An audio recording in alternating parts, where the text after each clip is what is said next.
Students, आज हम पढ़ेंगे class +1 chapter number 2 structure of atom में बोर मॉडल ऑफ एटम।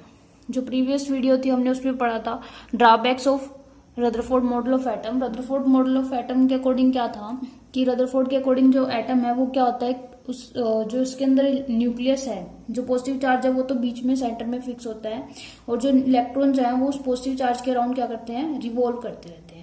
ठीक है, बट उसकी ड्रॉबैक क्या थी कि वो स्टेबिलिटी जो एटम की उसको एक्सप्लेन नहीं कर पाता। उसके अकॉर्डिंग क्या होना चाहिए था कि अगर हम उसके मॉडल को देखते हैं तो क्या होना चाहिए कि जो इलेक्ट्रॉन है वो अल्टीमेटली रिवॉल्व करता करता जो न्यूक्लियस है उसके अंदर ही फॉल हो जाना चाहिए। ठीक है, उससे क्या हो जाएगा, जो हमारा एटम है वो कोलैप्स हो जाएगा, यानी डिस्ट्रॉय हो जाएगा, और एटम क्या रहेगा, स्टेबल रहेगा। कुछ टाइम के लिए स्टेबल रहेगा, कुछ टाइम के बाद जब इलेक्ट्रॉन अपनी एनर्जी लूज कर देगा तो जो हमारा इलेक्ट्रॉन है वो डिस्ट्रॉय हो जाना चाहिए।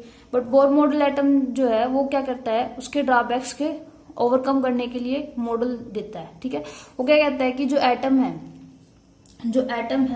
न्यूक्लियस के अराउंड तो रिवॉल्व करते हैं, जैसे कि उसने कहा है रदरफोर्ड ने, बट वो क्या कर देता है, जो ये न्यूक्लियस के अराउंड एटम्स रिवॉल्व कर रहे हैं ऑर्बिट के अंदर, इन ऑर्बिट्स के पास क्या कहता है वो कि इन ऑर्बिट्स के पास एनर्जी जो है फिक्स है।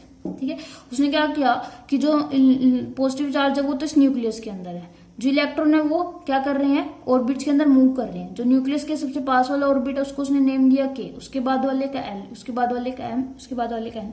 इसने क्या कर दिया, एन की वैल्यू के अकॉर्डिंग दे दिया। फर्स्ट न्यूक्लियस के है, फर्स्ट ऑर्बिट के है, सेकंड जो है वो एल है, थर्ड जो है एम, फोर्थ एन, अकॉर्डिंगली। ठीक है, तो हम इसके एक बार रीड करते हैं कि जो नील बोर है 1930 में एक न्यू मॉडल प्रपोज करता है वो प्लांक्स क्वांटम थ्योरी का यूज करके। ठीक है, मेन पॉइंट्स क्या थे इसके मॉडल के कि in an atom the electron revolve around the nucleus in a fix circular orbit having fix energy called energy level और एनर्जी शेल्स। जैसे हमने भी देखा है कि जो इलेक्ट्रॉन है वो क्या करते हैं, अराउंड द न्यूक्लियस रिवॉल्व करते हैं इन अ फिक्स एनर्जी शेल और फिक्स एनर्जी लेवल। ठीक है, ये क्या इनकी एनर्जी फिक्स है। इनको नेमिंग क्या दी है, KL, MN या 1 2 3 4। ठीक है, जिनके नंबर क्या है KL, MN 1 2 3 4। ठीक है, जो एंगुलर मोमेंटम है इलेक्ट्रॉन की, हर शेल के अंदर एंगुलर मोमेंटम किस पर डिपेंड कर रही है, N के ऊपर डिपेंड कर रही है, और उसकी वैल्यू क्या है, mvr = NH/2π। फर्स्ट शेल के लिए एंगुलर मोमेंटम क्या होगी, फर्स्ट शेल के लिए एंगुलर मोमेंटम होगी h/2π, सेकंड शेल के लिए होगी 2h/2π,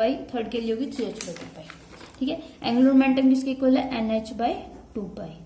फर्स्ट शेल के लिए एंगुलर मोमेंटम होगी, n की वैल्यू 1 हो जाएगी तो क्या हो जाएगी, h/2π। सेकंड के लिए हो जाएगी 2h/2π,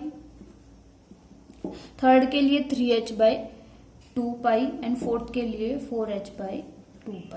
ठीक है, हम ऐसे इस फॉर्मूला का यूज करके एंगुलर मोमेंटम को कैलकुलेट कर रहे हैं। ठीक है, एंगुलर मोमेंटम का फॉर्मूला क्या हो गया, mvr = NH/2π। यहाँ पर m क्या मास है इलेक्ट्रॉन का, v वेलोसिटी, जिस वेलोसिटी से इलेक्ट्रॉन रिवॉल्व कर रहा है न्यूक्लियस के अराउंड, r रेडियस हो गई। ठीक है, h प्लैंक्स कांस्टेंट है, n क्या है, इंटीजर है 1 2 3 4। ठीक है, और उसके बाद क्या है, थर्ड पोस्टुलेट क्या है, when electron absorb energy in quanta then it jump from ground state to the excited state and then when it come back it emit energy in the form of radiation। ठीक है, जो Rutherford model था वो क्या कह रहा था कि उसके अकॉर्डिंग तो ये था कि एनर्जी जो इलेक्ट्रॉन मूव कर रहा है तो वो क्या करना चाहिए, अपनी एनर्जी रेडिएशन की फॉर्म में रिलीज करनी चाहिए। बट यहाँ पर क्या कहता है कि जब इलेक्ट्रॉन क्या करता है, ये n = 1 अगर ग्राउंड स्टेट है, ठीक है, यहाँ से क्या कर रहा है, एक्साइटेड स्टेट में मूव कर रहा है।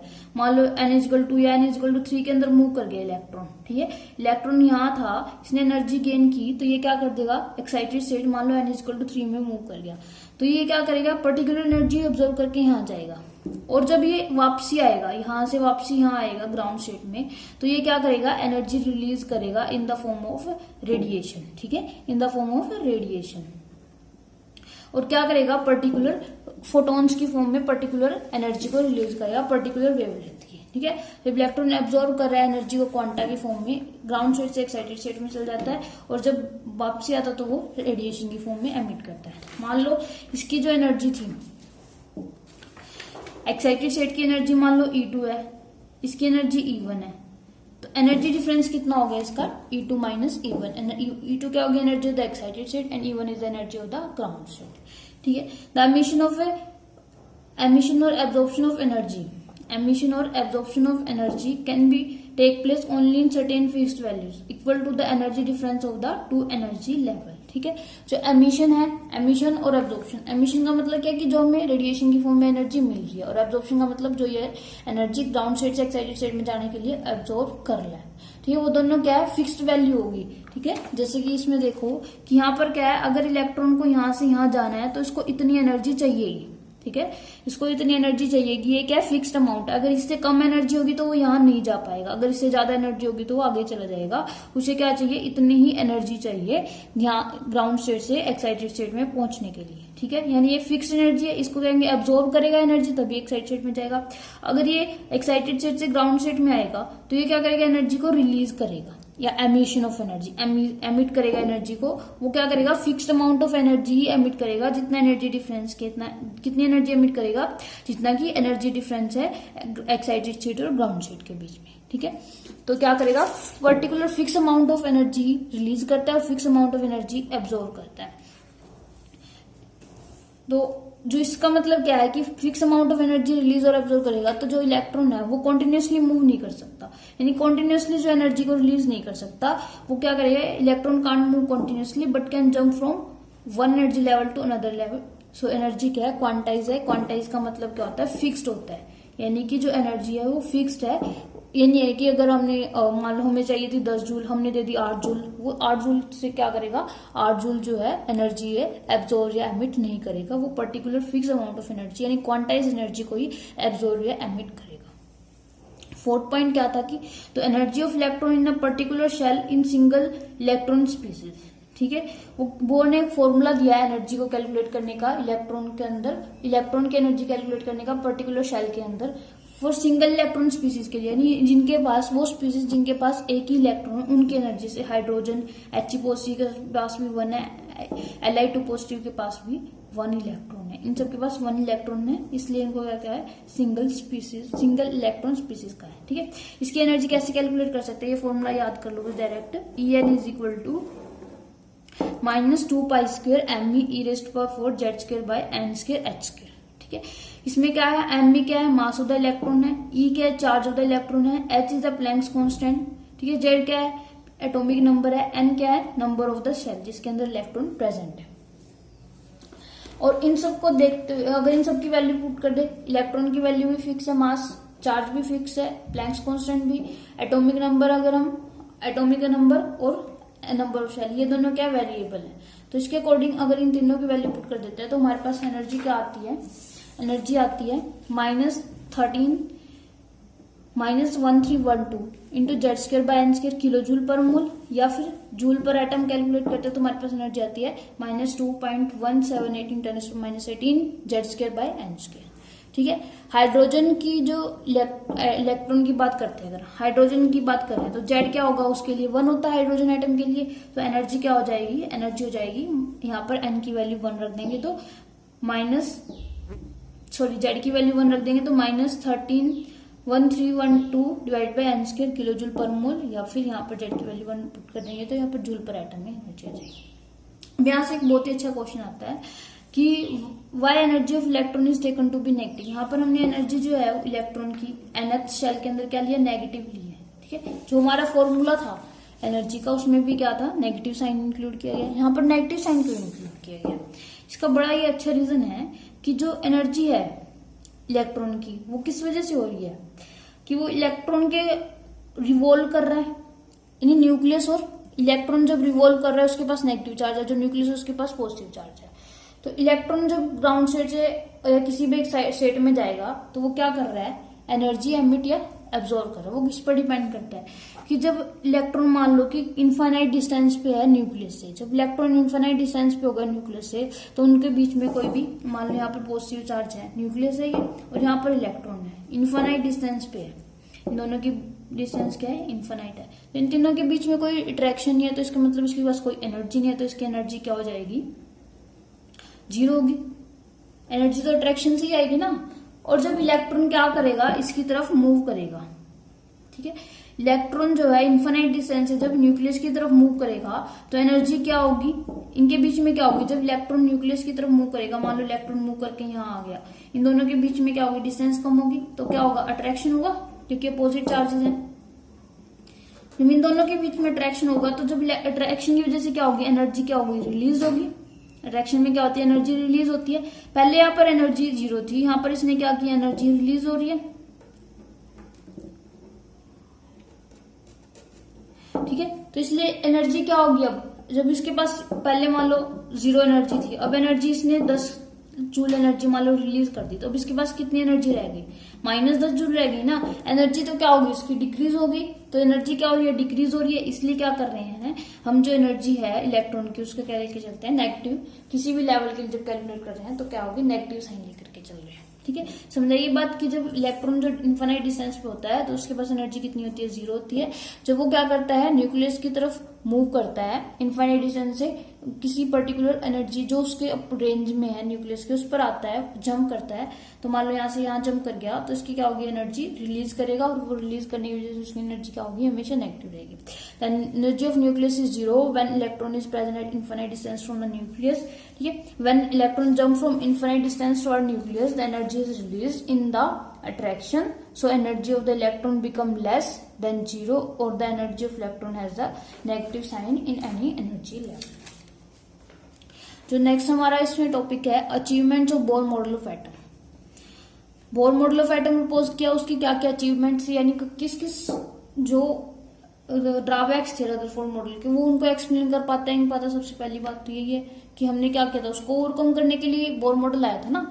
तो सबसे पहले कहते हैं Bohr model theory has explain the stability of the atom. जो रदरफोर्ड एक्सपेरिमेंट था वो स्टेबिलिटी ऑफ एटम को एक्सप्लेन नहीं कर पाता, बट बोर मॉडल जो स्टेबिलिटी ऑफ एटम को एक्सप्लेन कर देता है। कैसे एक्सप्लेन करता है, वो क्या कहता है कि जो इलेक्ट्रॉन है वो रिवॉल्व किसमें करता है, ऑर्बिट्स के अंदर मूव करता है और रिवॉल्व करता है, और जो ऑर्बिट्स हैं उनकी क्या होती है, एनर्जी जो है वो फिक्स है। वो सिर्फ इलेक्ट्रॉन जो है वो एक एनर्जी लेवल से दूसरे एनर्जी लेवल में जंप कर सकता है, बट ऐसा नहीं हो सकता कि वो अपनी जो ऑर्बिट है उसकी एनर्जी को ही कम कर दे। ठीक है, यानी वो जो रिवॉल्व करते करते अपनी एनर्जी लॉस नहीं करता, इसलिए अपने आप में एनर्जी लॉस नहीं करता, इसलिए उसकी एनर्जी क्या फिक्स्ड है। वो सिर्फ एक एनर्जी लेवल से दूसरे एनर्जी लेवल में जंप कर सकता है, इसीलिए जो कभी भी इलेक्ट्रॉन है वो कभी भी न्यूक्लियस के अंदर आके फॉल नहीं करेगा। इससे क्या होता है, जो स्टेबिलिटी एटम की वो एक्सप्लेन हो जाती है। According to Bohr theory, electron present in particular energy level can't loss energy of its own. वो अपने आप में एनर्जी लॉस नहीं करता। It can jump from higher energy level to lower energy level in stationary state. ठीक है, electron revolve in the orbit and does not come closer to the nucleus, this account for the stability of an atom. ठीक है, ये बात आपको clear होगी कि जब इलेक्ट्रॉन है वो अपने पर्टिकुलर एनर्जी सेल के अंदर और लेवल के अंदर मूव कर रहा है, वो जब भी मूव करता है अपने आप में कोई एनर्जी लॉस नहीं करता। वो सिर्फ जब एक एनर्जी लेवल से दूसरे एनर्जी लेवल में जाता है या हायर एनर्जी लेवल से लोअर एनर्जी लेवल में जाता है, तब भी क्या करता है, रेडिएशन की फॉर्म में एनर्जी एमिट करता है। ये इलेक्ट्रॉन ऑर्बिट के अंदर मूव करते हुए एनर्जी को लॉस नहीं करता, इसलिए कभी भी वो अपनी जो ऑर्बिट है उससे निकल के कभी भी न्यूक्लियस के पास नहीं जाएगा, यानी उसकी एनर्जी कभी भी इतनी कम नहीं होगी कि वो न्यूक्लियस की तरफ अट्रैक्ट इतना ज्यादा हो जाए कि वो न्यूक्लियस में फॉल हो जाए। इससे क्या होगा, जो है स्टेबल एटम क्या रहेगा, स्टेबल रहेगा। इसका मतलब जो है stability of atom is explain by the theory of bourse. Second सबसे बड़ा ड्रॉबैक क्या था कि जो हाइड्रोजन स्पेक्ट्रा है, लाइन स्पेक्ट्रा ऑफ हाइड्रोजन, उसको एक्सप्लेन नहीं कर पाता रदरफोर्ड, बट बोर थ्योरी जो उसको एक्सप्लेन कर देती है। बोर थ्योरी क्या कहती है कि जब हमें जो हाइड्रोजन स्पेक्ट्रा मिलता है वो ऐसा मिलता है। ठीक है, हमें जो हाइड्रोजन स्पेक्ट्रा मिलता है वो ऐसा मिलता है कि जो लाइमन सीरीज मिलती है, बाल्मर मिलती है, पाशन मिलती है, ब्रैकेट मिलती है, विल्सन मिलती है। ठीक है, ये सब सीरीज हमें मिलती हैं। जो हमारा स्पेक्ट्रा है, हम रदरफोर्ड मॉडल के थ्रू इसको एक्सप्लेन नहीं कर पाते, बट बोर मॉडल के थ्रू इसको एक्सप्लेन करते हैं। बोर क्या कहता है कि जो एनर्जी लेवल्स हैं, जो इलेक्ट्रॉन है वो लोअर एनर्जी लेवल से हायर एनर्जी लेवल में जाता है एनर्जी गेन करके, और हायर से लोअर एनर्जी लेवल में आता है by the loss of energy. ठीक है, मान लो कि हमारा जो इलेक्ट्रॉन है वो क्या कर रहा है, लोअर एनर्जी लेवल से हायर एनर्जी लेवल में मूव कर रहा है। उसको कैसे एक्सप्लेन कर रहा है कि उसमें लाइन स्पेक्ट्रा क्यों मिल रहे हैं। तो सबसे बड़ी उसका बेनिफिट ये है कि वो कहता है कि जो एनर्जी इलेक्ट्रॉन है वो लोअर से हायर में मूव करता है और हायर से लोअर में मूव करता है। सिर्फ एक यही सबसे बढ़िया कंसेप्ट है जिसके बेस पे सब कुछ एक्सप्लेन होता है। वो कहता है कि मान लो हमने क्या किया, जो हमारा इलेक्ट्रॉन है वो n = 1 से n = 3 पे मूव कर जाता है। ठीक है। n इज इक्वल टू 3 से 1 से n is equal to 3 energy gain करके n इज इक्वल टू 3 पे चला जाता है। 3 से 2 1 पे आने के लिए उसके पास दो तरीके हैं, या तो वो क्या करे 3 से 2 पे आए फिर 2 से 1 पे आए, ठीक है, या फिर वो डायरेक्ट ही 3 से क्या आ जाए 1 पे आ जाए, ठीक है, यही है ना। या तो वो डायरेक्ट 3 से क्या आ जाए 1 पर आ जाए, या फिर 3 से क्या आए पहले 2 पर आए फिर 2 से क्या आए 1 पर आए। जब ये 3 से 1 पर आ रहा है, ठीक है, 3 से 1 पर आ रहा है, ये किस फॉर्म, या फिर 2 से 1 पर आ रहा है, दोनों जब 1 पे आते हैं n is equal to n2 is equal to जब 1 होता है, n1 इज इक्वल टू 1 होता है, तो हमारे पास क्या होती है लाइमन सीरीज होती है। हमने पढ़ा था n1 हर सीरीज के लिए n1 फिक्स है, n2 की वैल्यू क्या रहेगी वहां पर वेरी करती है, n2 कुछ भी हो सकता है 2 3 4 5 6। यहाँ पर हमने क्या किया, अगर जब हमारे पास जो n1 अगर 1 है तो हमें क्या मिल रही है लाइमन सीरीज मिल रही है। लाइमन सीरीज क्या है कि हमारे पास जो इलेक्ट्रॉन है वो अल्टीमेटली कहाँ आ रहा है, फर्स्ट जो ऑर्बिट है उसके अंदर आ रहा है n इज इक्वल टू 1 के अंदर। यहाँ इस और जो n से 2 पे आ रहा है, यानी कि यहाँ पर क्या है n1 क्या है 2 हो जाएगा, तो ये क्या हमें बाल्मर सीरीज मिल रही है। ऐसे अगर हमारा जो इलेक्ट्रॉन है वो यहाँ से 4 पे चला जाता मान लो, ठीक है, 1 से लेकर के 4 पे चला जाता, यहाँ की बजाय यहाँ पे चला जाता, तो इस पे इलेक्ट्रॉन के बाद यहाँ पर आने के तरीके थे, पहले वो यहाँ आता n 4 से 3 पे आता, 3 से 1 पे आता, ठीक है, या फिर 3 से 2 पे आता, 2 से 1 पे आता, या फिर ये भी हो सकता है डायरेक्ट 4 से कहाँ आ जाए 1 पे आ जाए, ठीक है ना, या 4 से 2 पे आए और फिर 2 से 1 पे आए और 2 से 1 पे आए। ये सब क्या है मेथड है कि जो इलेक्ट्रॉन एक्साइटेड स्टेट में गया वो ग्राउंड स्टेट में कैसे आता है। वो डायरेक्ट भी आ सकता है या फिर स्टेप बाय स्टेप भी आ सकता है कि पहले थोड़ी एनर्जी लूज करे फिर थोड़ी और करे फिर थोड़ी और करे।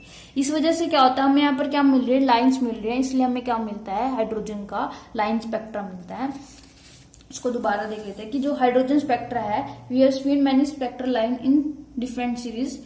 हमने क्या देखा था कि जब हमने एक्सपेरिमेंटली उसको स्टडी किया वहां पर बहुत सारी स्पेक्ट्रल लाइंस थी। Each hydrogen atom formed in discharge tube has only 1 electron. जबकि हाइड्रोजन एटम है उसके पास क्या सिर्फ एक ही इलेक्ट्रॉन होता है, फिर हमें इतनी सारी लाइंस क्यों मिलती हैं। It is expected that all hydrogen atom emits to same higher energy state, कि जितने भी एटम्स हैं वो सवेरे सेम हायर एनर्जी स्टेट से आए, बट ऐसा नहीं होता। एक्चुअल प्रैक्टिस में इलेक्ट्रॉन जो है different amount of energy absorb करते हैं और अलग अलग हायर एनर्जी स्टेट्स में एक्साइट कर जाते हैं, ठीक है। जो एक्साइटेड स्टेट है वो अनस्टेबल होती हैं। The electron jump from back to the ground state, electron क्या करते हैं वापसी ग्राउंड स्टेट में आते हैं। It is not necessary for all the electrons to follow the same route, कि ये जरूरी नहीं है कि सारे इलेक्ट्रॉन एक ही रूट से आएंगे, कोई कैसे आ सकता है कोई कैसे आ सकता है। कि हमने मान लिया कि इलेक्ट्रॉन जो है higher energy level n is equal to 4 पे एक्साइट कर दिया, ठीक है। It may drop to the ground state n is equal to 1 in 1 jump. ये डायरेक्ट भी आ सकता है, मान लो हम यहाँ देख लेते हैं, ठीक है। यहाँ हमने ड्रॉ कर लिया n is equal to 1 ground state हो गई, n is equal to 2 first excited state, n is equal to 3, n is equal to 4, ठीक है। हमने क्या देखा कि इलेक्ट्रॉन हमारा n is equal to 4 excited state में चला गया, ठीक है। यहाँ पर हमारा क्या इलेक्ट्रॉन है, ठीक है। It may drop to the ground state n is equal to 1, यहाँ पर ये डायरेक्ट आ सकता है, हमें इसको ड्रॉ कर लेते हैं। n इज इक्वल टू 1 में डायरेक्ट भी आ सकता है। और इन अदर एटम इट में एक एटम तो मान लो बहुत सारे एटम होंगे ना हाइड्रोजन के, एक एटम जंप कर गया तो एक एटम ऐसे आ गया। In other atom it may jump to the energy level n is equal to 3 and then to the ground state, ठीक है।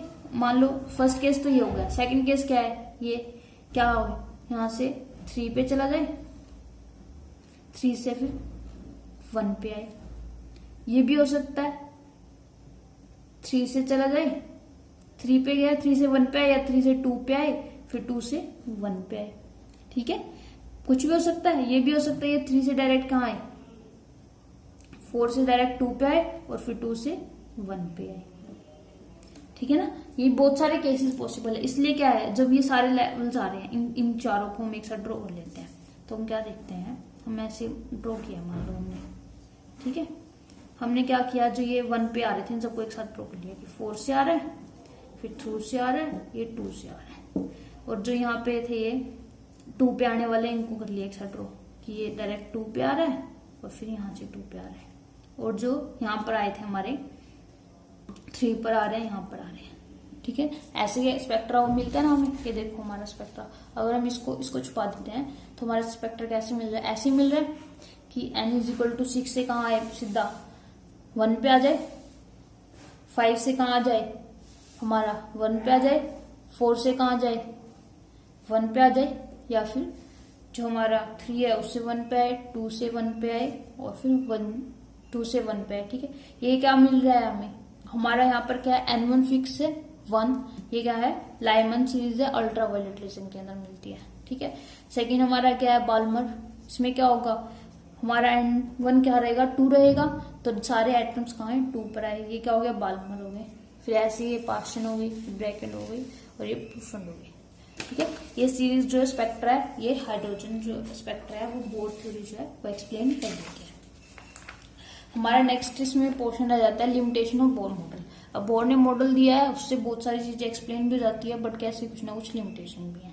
वो लिमिटेशन क्या है कि it could not explain the atomic spectra of atom containing more than 1 electron, ठीक है। हमने जो स्पेक्ट्रा एक्सप्लेन किया है हाइड्रोजन एटम या हाइड्रोजन लाइक एटम्स का स्पेक्ट्रा, ये क्या है, सिर्फ 1 इलेक्ट्रॉन स्पीसीज के लिए है, ठीक है। अगर एक से ज्यादा इलेक्ट्रॉन आ जाते हैं, ठीक है, more than one electron species, उनके लिए जो हम हाइड्रोजन स्पेक्ट्रा है, सॉरी जो उसके लिए जो एटॉमिक स्पेक्ट्रा है वो बोर मॉडल एक्सप्लेन नहीं कर पाता, ठीक है। Fail to explain the fine structure of spectral line, कि जो हमारी स्पेक्ट्रल लाइन है वो इतनी फाइन क्यों मिल रही है, उसको भी एक्सप्लेन नहीं कर पाता कि ऐसा क्यों है। थर्ड पॉइंट क्या है, fail to explain the space shape of the molecules formed by the combination of atom, ठीक है। शेप भी एक्सप्लेन नहीं कर पाता कि जब हम एटम्स को कंबाइन करते हैं और मॉलिक्यूल बनता है, उस मॉलिक्यूल की शेप ऐसी क्यों आ रही है, या जो उसकी शेप जो भी बन रही है वो उसके लिए कोई भी वैलिड रीजन नहीं दे पाता।